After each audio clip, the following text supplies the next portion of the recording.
We have a songbook here. Yeah. And there might be one here, songbook.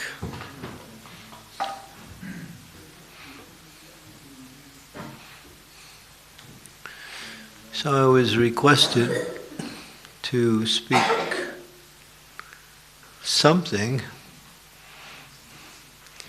on Kadambakana Maharaj for tonight's presentation, and also to sing one bhajan,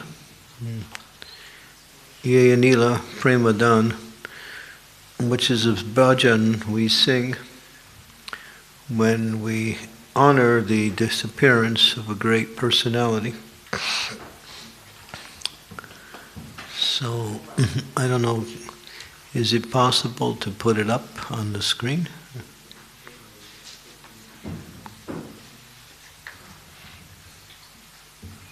No?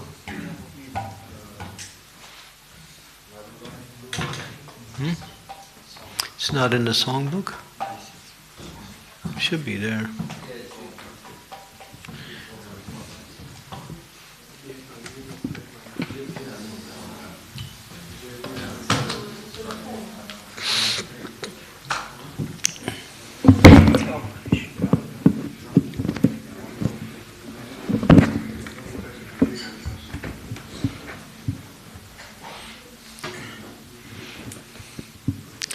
So, yeah.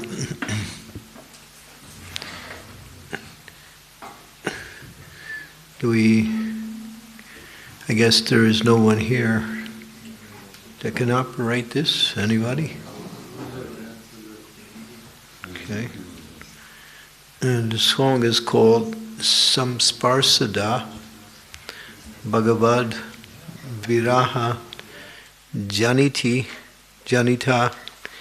Vilapa, by Narottam Das Thakur.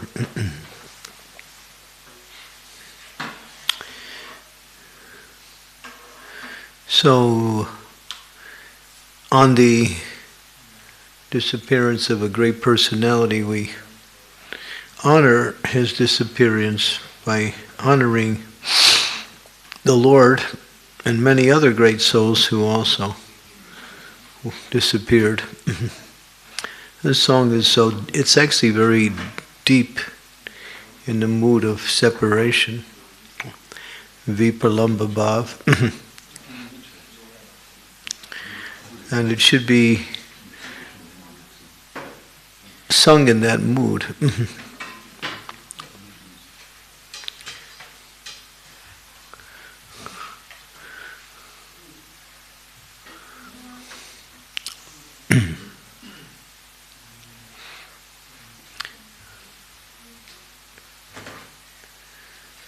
Okay. Should we wait or should we begin? No response. You have it on your phone? Okay.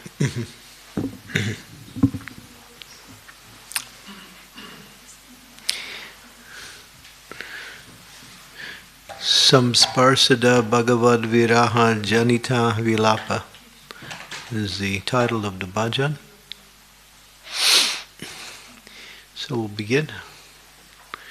Ye anilo premadana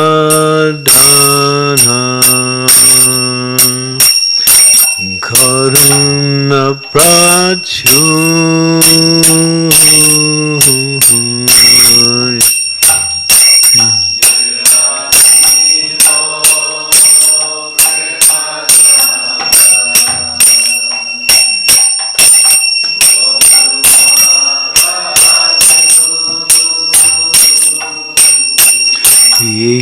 Anhilo premadana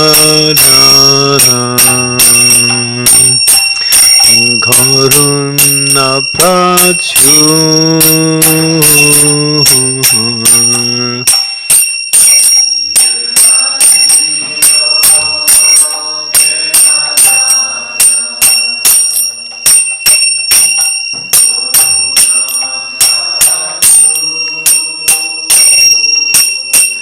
Aino prapukotam gela charyataku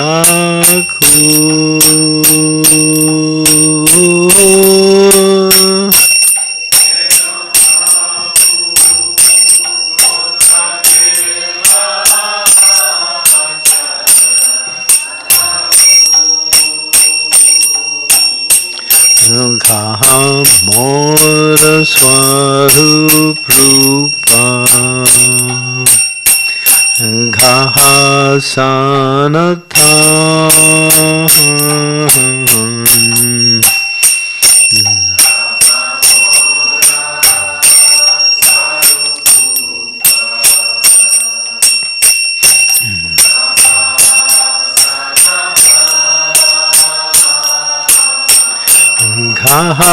Dasaragunata pati tapava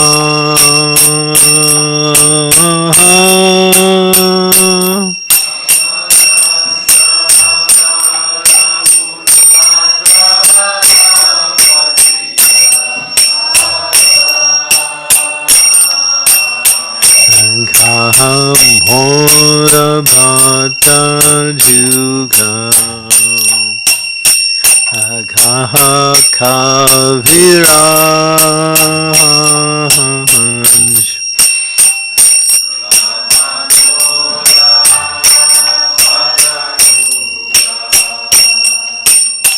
Agaha kaviraj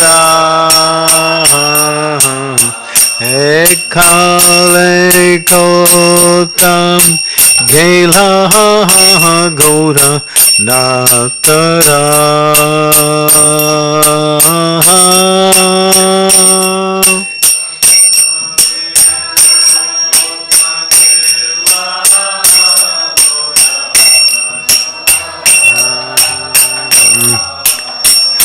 Pasane kuti bhomata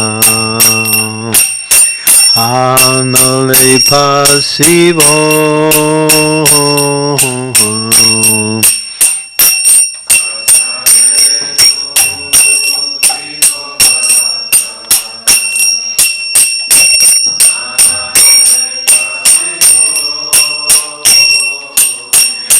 Goranga gunera nidhi kota gele pabo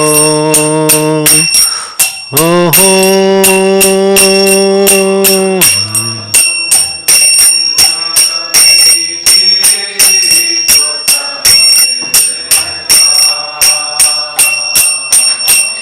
Say Sangha Sanghira Sanghe Ye koi lavila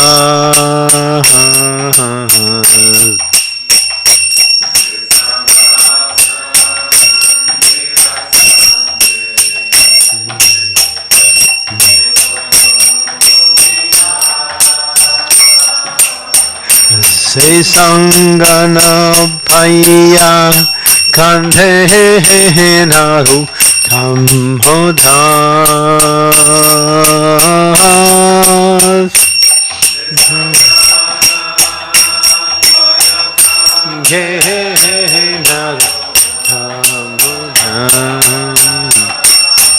Hey Anilo Prema Dhana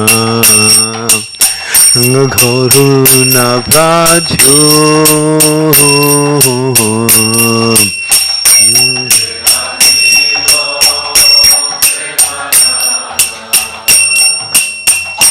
Goruna Prajyo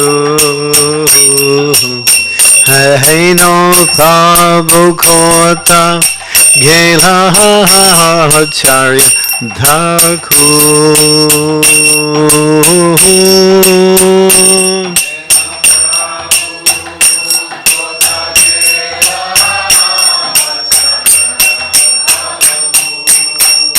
Jaya Vaishnav Thakur Vaishnav Thakur Vaishnav Thakur Jaya Vaishnav Thakur Jaya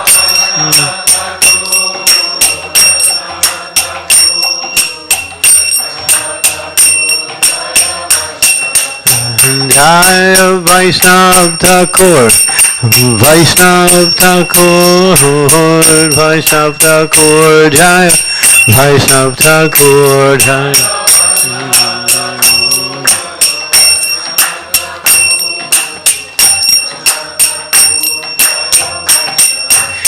Jaya Jaya Vaishnav Thakur Vaishnav Thakur Vaishnav Thakur Jaya Vaishnav Thakur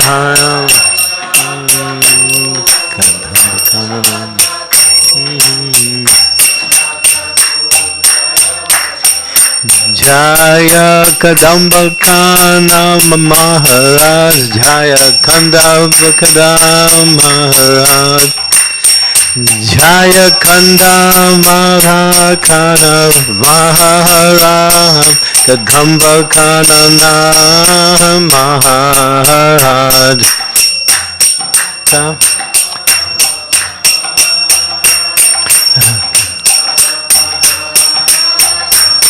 Nithai Gaur Haribo Haribo Haribo Nithai Gaur Haribo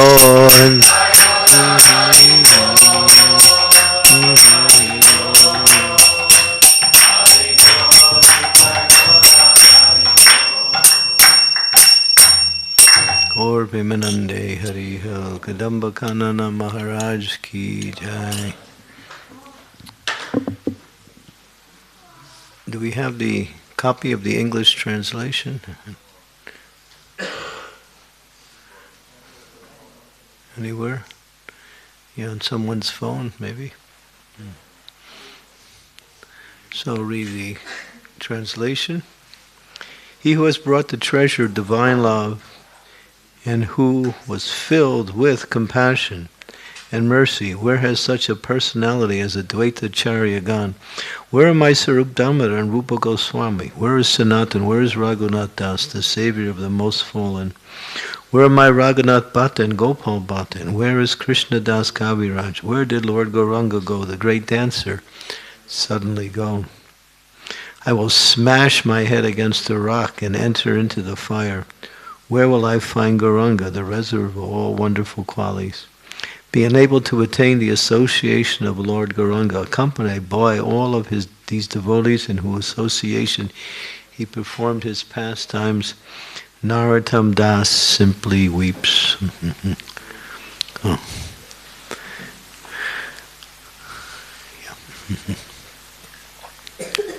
Magyan Timirandasya Ginajana Salakaya Chaksun Militam Yena Tasmai Shri Gurave Namaha.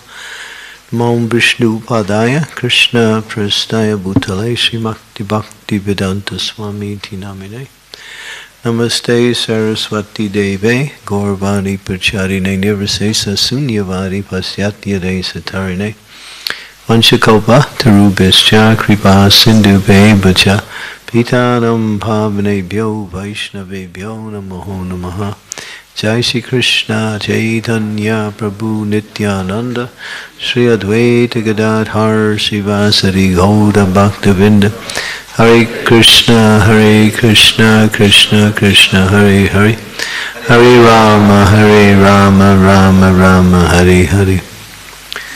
So when a great personality and someone who is well known amongst the devotees depart, there always is a feeling of sadness, a feeling of loss, a feeling of wanting to have taken more advantage of such a person's association. We always feel like that. Like, I wish I would have spent more time, I wish I would have had more of his association. I wish I would have had more chance to do service. We always feel like that. It's kind of like the natural mood of separation, that there seems to be something short on our side. We always felt like there could have been more opportunities for me to take advantage. And when I first met Kadamba Kanana Maharaj, it was maybe 20 years ago, at least, maybe even more. And it was in Vrindavan Dham. I had been traveling and I had come, and occasionally I would have visited Vrindavan, and so many times they would ask me to give the Bhagavatam class, and so giving Bhagavatam class in Vrindavan is quite what we say nerve-wracking.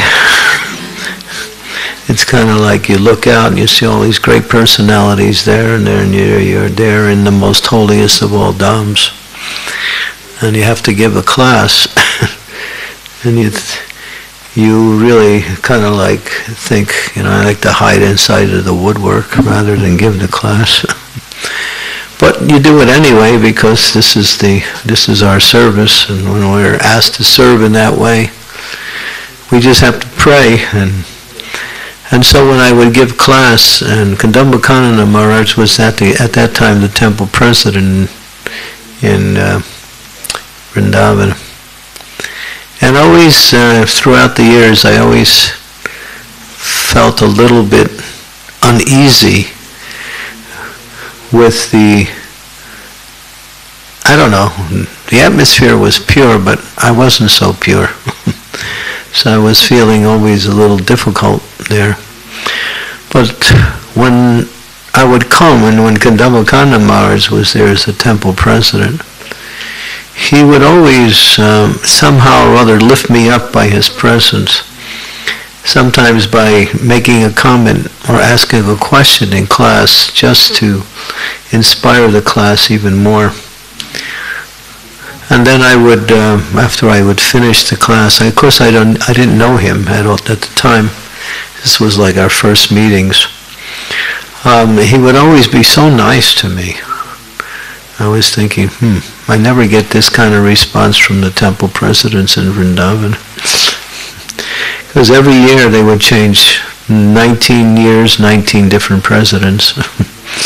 To stay temple president in Vrindavan was one of the greatest austerities, because there was only so many other energies circling around there. It was quite difficult. But he accepted that difficult service, and he lived in Vrindavan for many years, and performing kirtan. So my impression was, here's a very nice devotee. That was my impression. I can tell by nature he was very concerned and kind-hearted about how he dealt with devotees. So when I had that experience, I felt somewhat happy after giving my class, which many times in the past wasn't like that. Obviously because of my own shortcomings. But he always made me feel like, thank you for giving the class. It was a nice class, even though it wasn't nice. So I always felt comfortable in his association. I remember in 1995, I think it was 1995, I was in, I was in Chicago at the time. And I heard a report, because after I met him in Vrindavan, we didn't see each other much after that. This was a few years later, in 1995, I heard a report that he had been shot by some devotee, it was actually a devotee, who tried to kill him. This is the way it was in Vrindavan. To be temple president in Vrindavan means to deal with the local mafia. We have that problem even today, that you can't make too many changes, otherwise the mafia might decide to move in. And the history of Vrindavan, and the history of that, you'll see when Krishna was here, what was it like to be in Vrindavan? The demons were attacking all the time. It says there were at least 2 demons per day attacking in Vrindavan. So whenever there's a holy place, the demons look for opportunities to destroy it. Of course they can't, they get destroyed themselves. But this is the way it is, and we have now the same situation in Mayapur too, that there is so much illicit activities going on around that you have to be careful if you're devotees there, and especially if you're in the management. So Maharaj, I guess, was, because of his pure nature, he was always trying to make changes for the improvement of the spiritual atmosphere. And so that wasn't so much appreciated by the local mafia there. So they arranged for him to be killed. And he told me what happened. When I heard the news, when I was in Chicago at the time, I was really shocked. I hadn't known him so well, but I took it very seriously. I took it really to heart, because that little bit of an experience that I had with him was so sweet and so heartwarming that although it was short, it really made an impression on me in my life. And then he used to tell me that it was on, I think it was, the date was, if I'm wrong, January 21st, every year. That's when he was shot. He was shot in the back, in the lower part of just above the hip. And he would tell me that every year on that date, he would have tremendous pain from that same day. Every year, the pain would come back really severe, like he was being shot again. So I guess there is a certain atmospheric mood where when something happens on a particular date and that day comes up the next year, there is some re-experience of that calamity, or even maybe even from the positive side. But Krishna saved his life that time.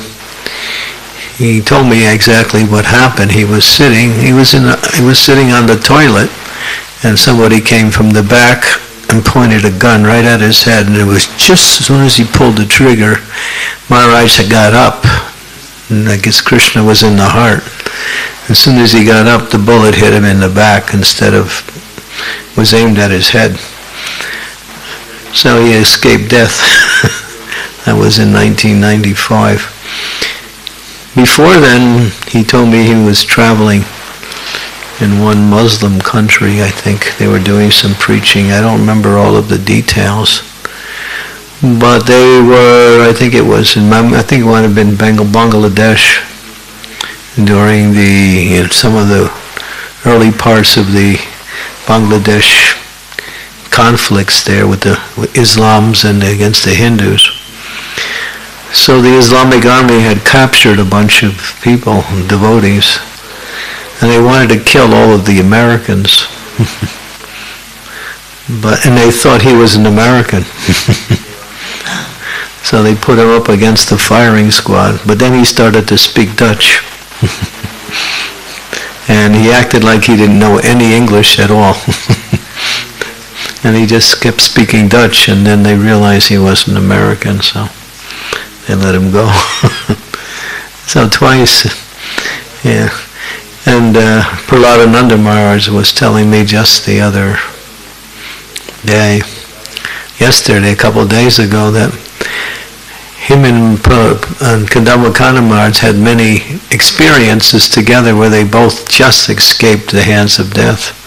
It happens to devotees a lot who preach. At least 3 times somebody pulled a gun on me when I was out preaching. And one guy was very serious.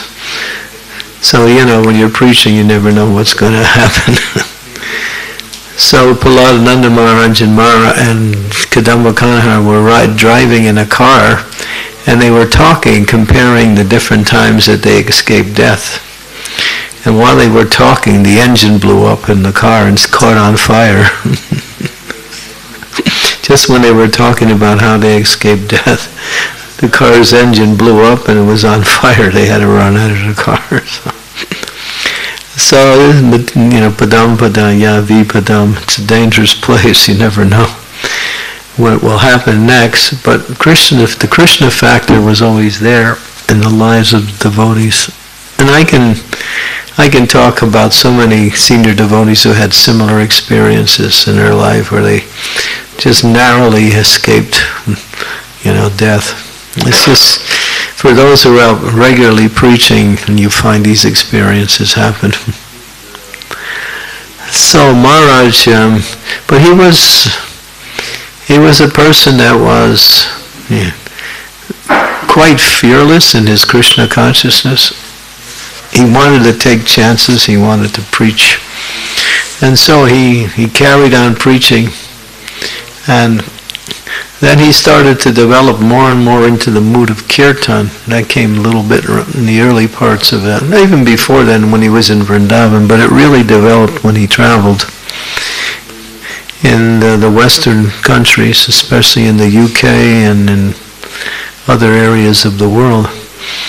So he really started to develop the whole mood of kirtan. I remember his kirtans were so powerful that you remember the Beatles? Yeah. Well, if you know the history of the Beatles, when the Beatles used to sing, I mean, women would scream at the top of their lungs and faint, and then they would always have ambulances outside of the Beatle concerts because the women would just go into ecstasy and start screaming. And then they would have to carry these ladies out. I guess it might have happened to the men too, but there's no record of that. But and so I was in Germany one time, and Sachinandana Maharaj had organized these series of kirtan programs each year in Germany. Starting in around the year 2008, 9, 10, and 11, he found this beautiful resort area, some remote place in Germany, I can't remember where. It was not so far from Leipzig. And it was a long list of kirtaniers chanting. So Kadamba Ganamara was there. And I was outside the hall. I wasn't in the kirtan. And then I heard this kirtan going on, and people were screaming. Ladies. And they were just like yelling and jumping up, and then I walked in and I saw, wow. And then I stayed for the kirtan. And he was able to, inspire such devotion in people. And many times that when he would sit down to begin to sing, people would start dancing before he even start singing. They would get up, he would say, just sit down, wait for a while. Now, his kirtans were so deep in devotion. It wasn't that he was just, musically inclined, which he was. He was very musically inclined. And he also had a lot of, power behind his kirtans. They were full of his enthusiasm. And, of course, at the end, sometimes he would get wiped out. He's so tired from the kirtans, and I would talk to him. And he would say, slow down, Maharaj. He said, I can't. I can't slow down. That's the way it is. So that was his mood, to put all his heart and soul and all his energy into kirtan. And we all had, of course, maybe most of us here have had experience with Maharaj's kirtans that are just unbelievably powerful. And so, I would always meet him, especially in Radhadesh Mellows. Every year he would be there, which I could actually say, and I might be challenged, but still I'll make the statement. I think it's the best kirtan program in the entire ISKCON society is Radhadesh Mellows. Why? Because it's so sweet. It's the most sweetest atmosphere you can ever imagine. And always the top kirtaniers come from all over the world to be there. The Maharaj would come practically every year and sing. And he would blow the roof off the building, with his kirtans. And I would be checking to see if any of the pillars were breaking, or the kirtans were so full of high energy, but also so much devotion combined. When you have that two combinations of high energy with devotion, sometimes we see kirtaniers, they have a lot of energy, but sometimes when you put a lot of energy in it, the devotion element starts to diminish because of the high energy. But when Maharaj used to sing with that such high energy, the devotional element would just go up and up and up. So his kirtans were, And then we would meet many times. We met in Germany, in London, in Vrindavan. A few years ago we met in Vrindavan. He was singing, and when he would see me, he would become happy, and then because he knows I like to dance. And then I would try to inspire all of the other devotees to get involved with the kirtan. And then when everybody starts dancing, when the kirtan is going, then the whole atmosphere becomes powerful. So we would meet, Radhadesh Mellows, Mayapur. So many times in Mayapur we chanted and danced together. He even danced with me many times.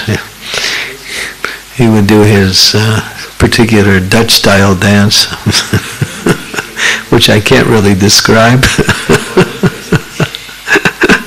But it was really unique, to say the least, and very, very pleasant to watch. So a couple times he would get up when he would be singing, and then he'd just get up and start dancing. So that would happen in Mayapur, and it happened once in Vrindavan also. So we would meet there, and then Radhadesh Mellows, Germany, Bhaktivedanta Manor, and other places around the world we would always meet. And it would be amazed in Goloka Dham in Germany also. And I would be amazed. Every time I'd go to a kirtan program, he'd be there. And I would think, hey, this is good. So he inspired so many in kirtan, and he left so many people with so much happiness in kirtan that it's a legend that has really been established in ISKCON so nicely. And you see, even in his last days before he disappeared, I spoke with Jayadvaita Maharaj, who's his Guru Maharaj. And this was in July of last year. And we were at a kirtan program in Birmingham. And I was speaking about, Kadambakana Maharaj, he's got cancer, but he's not doing anything about it. He's just going to let it go. And Jayadvaita Maharaj was really clear in saying, yes, he doesn't want to waste time running this way and that way, and this doctor. He's going to use his time, whatever his time is left, simply to stay fully engaged in devotional service. So he did that. He didn't, as soon as he heard that the cancer was quite, what we say, developed, he didn't think, well, I'm going to spend so much time fighting it. Most of us would have probably went the other route and tried to do something. But he accepted it as Krishna's arrangement, because for a great soul, the message of death is not something that they fear, it's something that they get ready for. And that's all. They welcome death as an opportunity to again attain Krishna's association in the spiritual world, or at least come to the point of associating with Krishna somewhere in the material world. So for a great soul, they don't fear death. For us, it's a loss, because when somebody we love, or somebody who is dear to us, is somebody who has made such a deep impression in spreading Krishna consciousness around the world, it's a loss to our whole society, to our whole preaching force. And we feel that loss also. But we know that this is the inevitable process that Prabhupada says, as long as you have a material body, you have to understand death will come at a certain point. So Maharaj understood that, having escaped death so many times in his life, innumerable times, he came so close to leaving the body. But now he understood, I think, that this is Krishna's way of concluding my activities in the material world. And so he accepted it. And fearlessly, he just, after spending time in some of the Western countries meeting devotees, in September he decided to, make his way to Vrindavan. But while he was in Vrindavan, he was still preaching. He was still giving kirtans. It was like, for some people, it was like it was the same person. He never really diminished in his devotional service. He stayed fixed in chanting, dancing, preaching, inspiring devotees, and coming on to speak to his disciples and others about what he was going through and how they should see it also. Because it says, and you'll see, this is written in the Shastras, that when the spiritual master leaves, the disciple cries. It's just natural. The disciple feels a great loss, but that crying is actually their love for the spiritual master. But when you look at it from the pure spiritual point of view, just like there was one great soul, I can't think of his name, it's mentioned in the Shastras that he was leaving the body, obviously he was about to depart, and disciples were around, they were also crying. And then he looked at them and he said to them, "You're crying for me, but I should be actually crying for you, because you have to stay in this material world." So that is the consciousness of a person who understands what is the actual truth of life. That life is to prepare yourself for death. That's the only meaning of life. Life is to prepare yourself for death. That whatever time is left in our life, that time must be used in order to prepare. Of course, when we're young, we still have so many ideas on how we're going to enjoy this world and how many things we're going to do and how many plans we're going to make and how many places we're going to go and how many achievements we're going to do. That's youth. But when you get older, you start thinking, why did I waste time with all of that? So, but one who knows understands that, yeah, just like Bhakti Tirtha Swami, he wrote that book just before he left, Die Before Dying. And in there he describes all of the things you have to die to before you can actually leave the world in the proper consciousness or Krishna consciousness. Our attachment to friends, relatives, family members, our money, our possessions, our plans, all of these things we have to let go. And Kadambakana Maharaj, I think he let it go many times. He just stayed fixed in devotional service. Because as a sannyasi, he had no plans for enjoyment in the material world. But a devotee wants to stay and preach as long as they can, so they can help as many conditioned souls as they can to bring them closer to Krishna or even back to Krishna. So a devotee thinks like that. And let me stay as long as I possibly can and try to help as many persons as I can, because this is what pleases Krishna, this is what pleases Lord Chaitanya. The devotee thinks like that, but when he gets the message that it's time to go, then all of a sudden everything focuses on whatever time I have left, let me purify whatever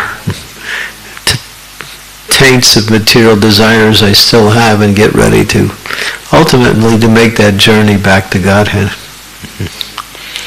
Because everything in this world is ephemeral. There's one story I remember. I was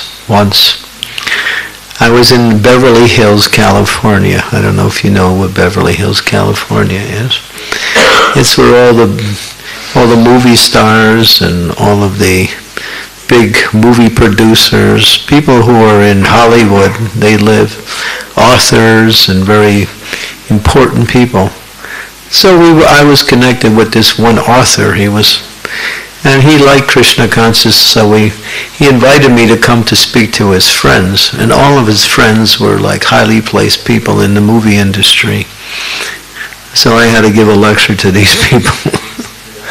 So I'm thinking, all right, what am I going to say to these people? They got money, they got prestige, they got a lot of things. So what am I going to tell them? So I was really, struggling to think of what to say. And then I remember there was a little story that I heard. It's just some little analogy about life. So I thought I said, all right, let me start with this, see how it goes. So the story goes like this. There was one greedy merchant. He had 4 wives. And his 4th wife was his favorite wife. His 3rd wife was his 2nd favorite. His 2nd wife was his 3rd favorite. And his 1st wife he'd completely neglected. And so now he gets the message. The doctor tells him, my dear greedy merchant, you only have 6 months left in life. There's no cure for your disease, so make your plans. So now he's scared. He doesn't know what to do. Life is short. He lives simply to gain material things. So he decides to talk to his 4th wife, his favorite wife. He says, my dear wife, I'll be leaving soon. Would you go with me?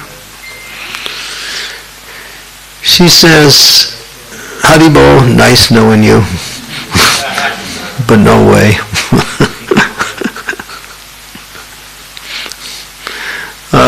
So he thinks, all right, let me try the 3rd wife. So he goes to the 3rd wife. And he explains the situation. Will you come with me? She says, well, actually, after you leave, I'll get married again.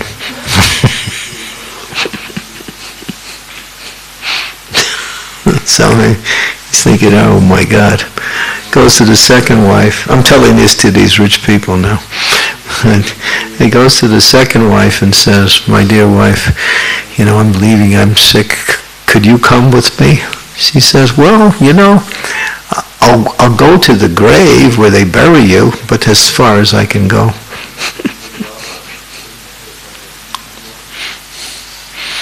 And so he's embarrassed. The 1st wife, which he neglected all the time, he's thinking, I have to ask her. She's the only one that's left, but I never gave her any attention. I never gave her any affection. Nothing. So he goes, and now he's desperate. There's the only wife left. So he asks her, tells her his situation. My dear wife, would you come with me? She says, I'll never leave you. So I told that story. So what are the 4 wives? The 4th wife is the body. It's the most dearest thing to us. So when we leave the world, the body stays here. The 3rd wife is our possessions, our money. So when we leave, somebody else gets it. I'll get married again. The 2nd wife is our friends and our relatives. They come to the grave to see us off, and that's as far as they go. And the 1st wife is the soul. The one we neglected throughout our whole life. Said, I'll never leave you. Some people also use it. It's actually Krishna, the 1st wife. So I told that story to all of these rich people. I mean, that was a blockbuster. I didn't know what they were going to say. Because these people are, they got prestige, they got money. At the end, and then of course I spoke in general after that, at the end, many of them came up and appreciated the story. They said thank you. And many of them sat down and told me how miserable they were. How, they've been married a couple times. They had, their lives were a mess. Although they were big people in Hollywood and had a lot of money and some popularity, still none of them were happy. Some of them didn't even talk to me. But many of them actually did and wanted to hear more about what is this Krishna consciousness. But that story really illustrates the story of life, is that the body, it'll go. Whatever we have, everybody else gets when we leave. Relatives and friends, they'll come to the grave, but that's about all. But Krishna never leaves the soul. So that is the success that whatever time, and Kadambakana Maharaj was really amazing. He showed by example how to face death in the most noble way, in the most Krishna conscious way. Live your life just serving until the time comes and stay engaged in devotional service. What will happen? What will happen? Nobody can understand how things in this world are very unpredictable. So as long as we stay fixed in Krishna consciousness, whether we're living or we're on our way out of this world, we're in the best situation, because while we're living, we're happy, and when we leave, we actually attain the platform of supreme happiness, association with Krishna, if we perfect our lives in pure devotional service. So for a devotee, there's never any loss. But for us who are still here in the material world, the us who had a relationship with such great personalities, such as Kadambakana Maharaj, and others who have also departed, we always feel like, why Krishna, why did you take that person? But Krishna's perfect. Krishna's perfect. Whatever he does perfectly, and he knows that what is actually best for everyone. But he's also teaching us that, when someone close to us leaves the world, it's a message that we can learn from, how to live our life in such a way as to not waste time trying to chase after the things of this world, which are, here today and gone tomorrow. But to live your life in devotional service, and Kadambakana Maharaj was really, really the epitome or the height of perfection in that area. He gave himself 100%, just like when we were in the COVID lockdown. He didn't like it at all. He wanted to preach. He wanted to travel. So he was one of the first to break out of it. He told his disciples, some of them that were here, I want to buy a car and I'm going to travel all over Europe and just preach. And he did. He bought a brand new car and they started traveling this way and that way, going this way. So he didn't really appreciate, not being able to move around. He wanted to continue. And all of my experiences with Maharaj were always so nice and so pleasant and so friendly. He was very personal. I remember the last time I saw him here, after the class when he got off the Vyasa, and when he came up and we started talking, and he's just asking, how are you and how are things going, what are you doing, and it's always friendly, nice talks. And we also would talk about, sometimes we joke about things. But that was his mood. He was very personal, very friendly, very down to earth, very spiritually powerful at the same time. And and I think those of us who are here in Ljubljana are quite fortunate, because he spent so much time here. And in fact, this was one of his favorite places to come in the world. And he, of course, took some of the devotees here and made them your brother, right? His personal associates. I'll tell you what happened to me the other morning. It's the same morning he left. I was thinking, I just saw Bhagavad Dharma the other night. I was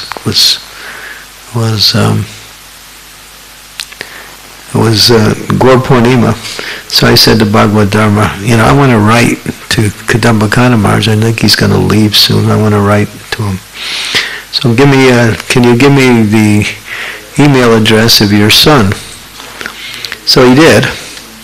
So the next day I was so busy that I didn't write. And then the following day, the morning of the 9th, I got up and I was just ready to start japa.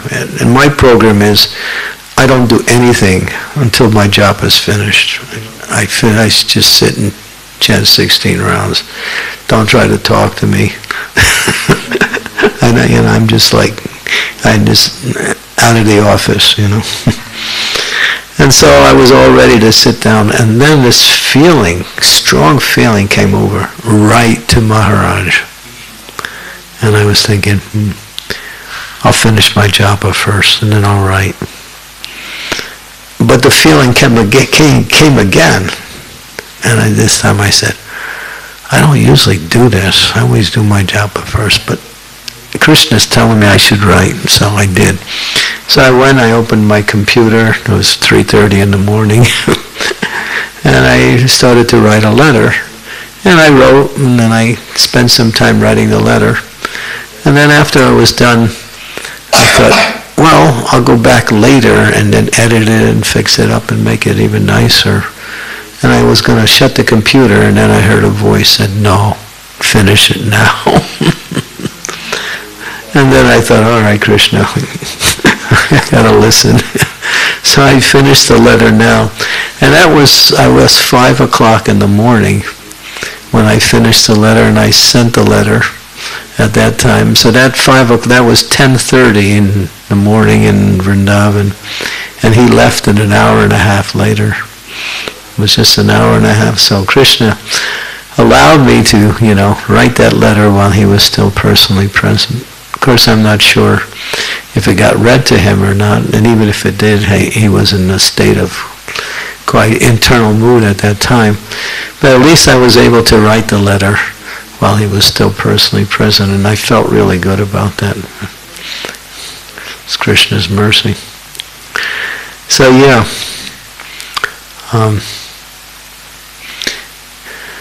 So he reasons thou that say that Vaishnavas die, when thou art still living in sound. Vaishnavas die to live and living spread the holy name around.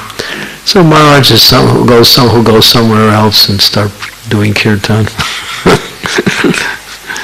Some other planet, or maybe Krishna will take him back to the spiritual world. But whatever it is, for a devotee, his destination is always glorious. It's always auspicious. Their lives are glorious and their destination is auspicious.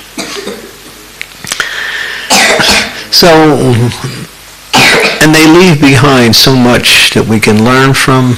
They inspire us in our Krishna consciousness. They teach us things that are valuable that we can use to make advancement. Jai Shri Shri Panchatattva Ki Jai. And they help us in so many ways to show us the importance of being dedicated to devotional service. So we always remember that. So we are indebted to great souls because of them we're able to continue on in our Krishna consciousness with enthusiasm. They lay the path for us to follow. And if we follow that path, it's auspicious. Like that. So, when Maharaj left, I didn't feel any sadness. It happens to me a number of times. Because I know there's certain times when a person leaves, it's so glorious that there is no reason for sadness. But the sadness will come later, after some times. It always happens like that.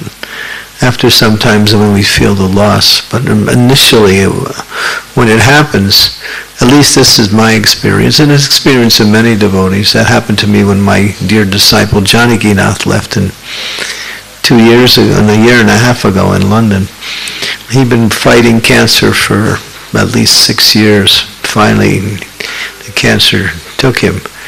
But he was also practically fixed in devotional service all the way up to the end. And when he left, it was a celebration.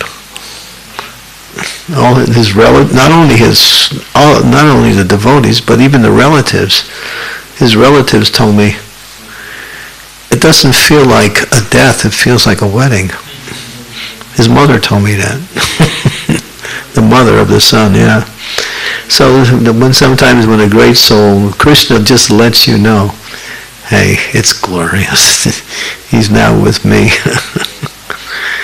So if we live our life in that way, we'll also have that same experience, that when we leave the world, it says that for a pure devotee, when they leave the world, there is no time between the time they leave and the time that they enter into the spiritual world. It's timeless. You can't measure any time. It's instantaneously. And contrary to that, the more sinful a person is, the more they have to wait for their next body. But for a pure devotee, it says, it's like going to sleep and waking up in the spiritual world. It's like that. But as it's described, it's in the 4th canto in the Bhagavatam. It explains that it's just instantaneously. There's no time that you could say happened between the time they left and the time they... It's just the soul is immediately there with the spirit in the spiritual world. So for that kind of departure, there's no pain. It's just, riding on the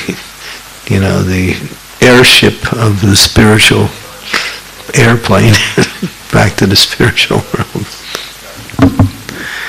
So we shouldn't fear death. We should fear wasting time.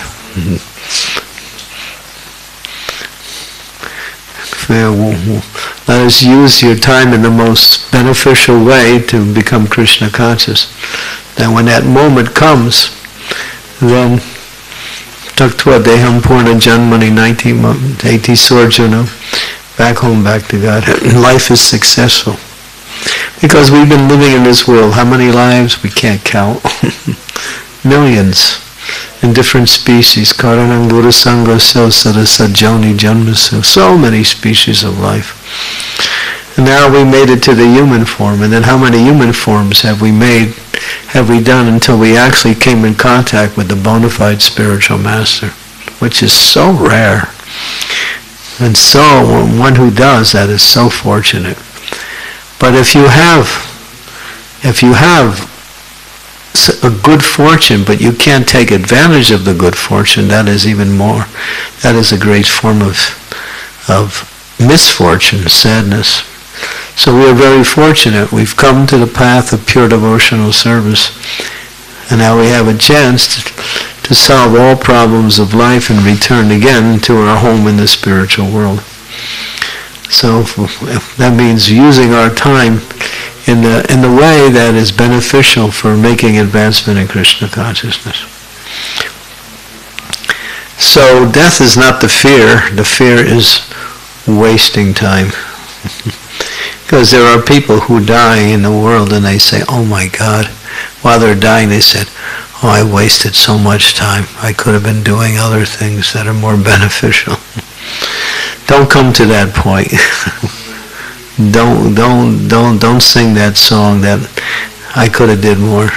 Give everything you can while you're here, and then when the time comes, then you happily leave the world, knowing that the destination is perfect. So that was Maharaj. He was an example. Someone should write a book on his life, as in to help us understand deeper what it means to actually be fixed in pure devotional service. He was amazing, really amazing. He gave every ounce of energy in service.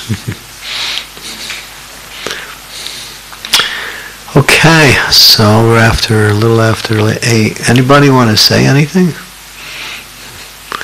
Any comments or about what Dharma? Oh yeah. Mm-hmm.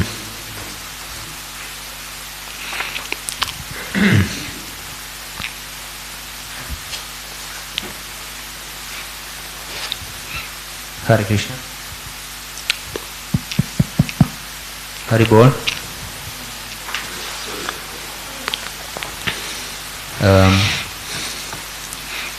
My sons told me that do you hear me?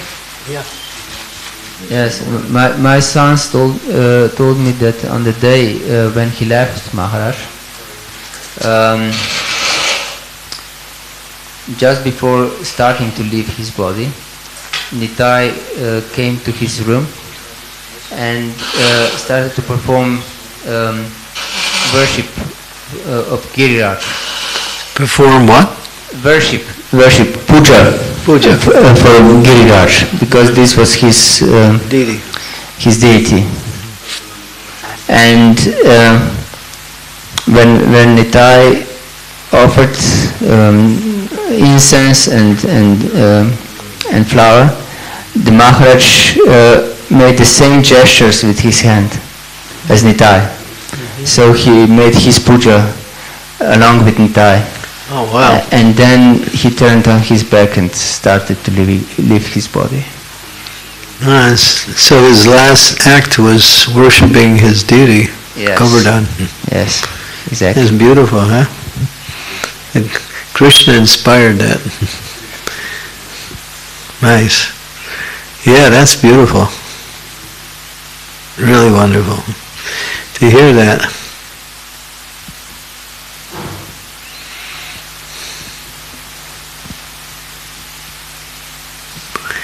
Because that moment is like the moment when you're leaving. What are you thinking about? So he was worshiping when he was leaving. That means his life, his destination is perfect.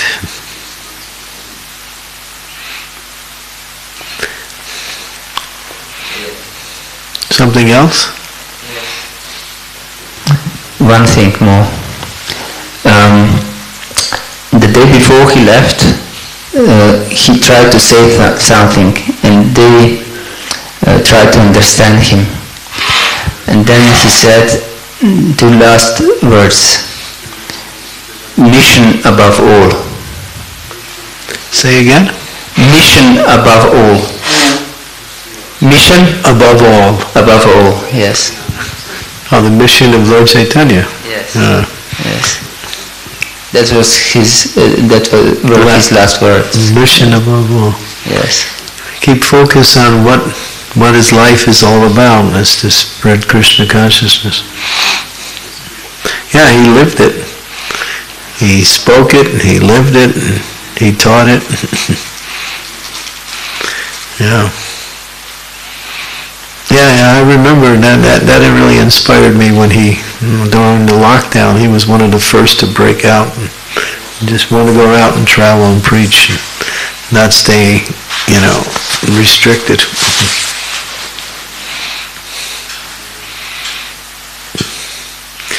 Yeah, a devotee is fearless because they know Krishna's there.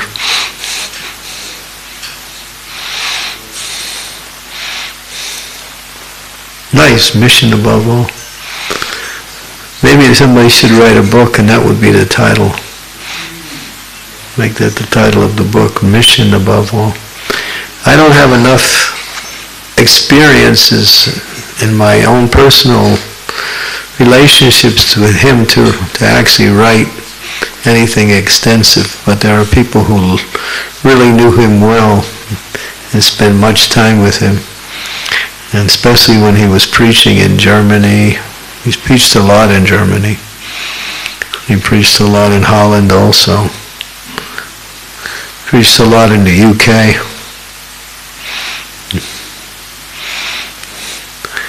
Those who knew him really, really well.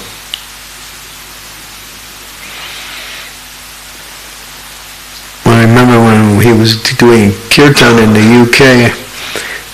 This was in, it was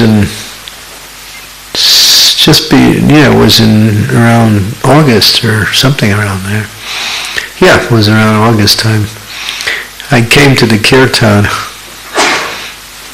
and I'm a little crazy, so, and I don't like seeing people sitting down during kirtans. So I got everyone up to dance, and he was so happy. And I think the mood was people wanted to sit down. And in the UK, the temple is so small and the congregation is so large. It's so tight in there. But still, when we started the dance, everything broke loose. And he was just smiling. So I felt good that I did some service.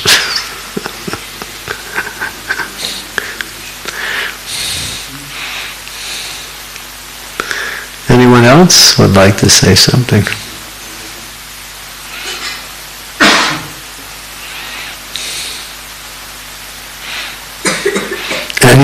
Do we have any disciples here? Mm-hmm. 1, 2, 3, 4. Okay.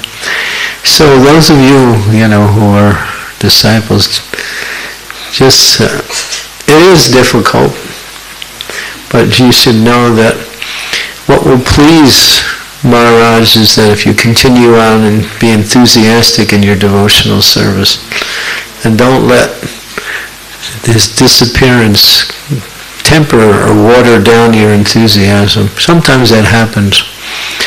I remember when I was there when Bhakti Tirtha Swami disappeared. It was 2005. June 27th, I was in Gitanagari at the time. And we had an all-night ceremony. Started around 9 o'clock in the night and ended at 4 o'clock in the morning. And the next day, the devotees were really distraught. Some of them said, I can't go on. I can't go on. I don't know how I'm going to go on. And I was there with one other sannyasi, Dhanadhar Swami, and we spent the whole day just talking to the devotees, trying to encourage them that if you want to really please your spiritual master, use this opportunity to increase your Krishna consciousness. Do it as a service to him, and that way he'll be very happy. Because the most happiest thing that the spiritual master sees